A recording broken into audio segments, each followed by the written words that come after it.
In truth, there is only right and wrong.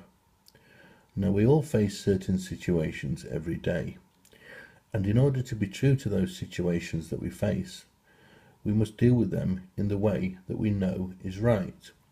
We must not make the mistake of doing what suits us personally. After all, if you are honest, you will admit that we all know deep down the difference between what is right and what is wrong.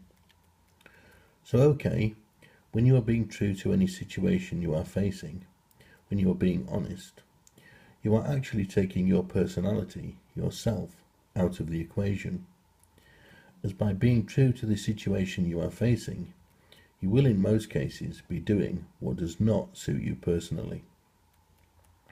Now, by being honest, by being true to any situation that you face, you are actually denying your personality the room it needs in order to express itself, the room it needs in order to move.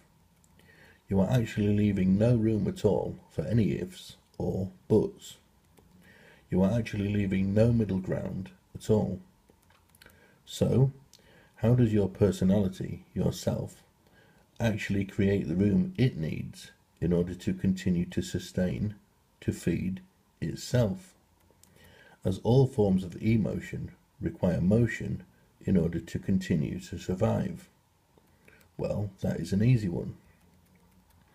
The emotion that already lives inside of and lives off those who raise us teaches our young, through those it already controls, that everyone has to compromise in this world of ours.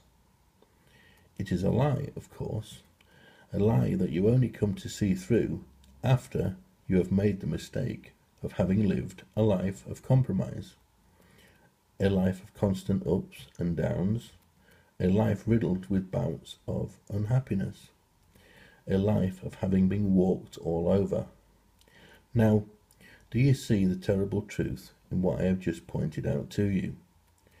Do you see that your personality, yourself, can only actually exist in a constant state of dishonesty, in a constant state of compromise, which is precisely why it must condition you from your very earliest days to accept compromise as being normal, something that compromise may indeed currently be, although to compromise is certainly not the natural thing to do. I mean, please, you show me in all of the natural world a single act of compromise. Of course, you cannot. And why is that? As nature is just. Something that our world of compromise is certainly not. I thank you, Andrew.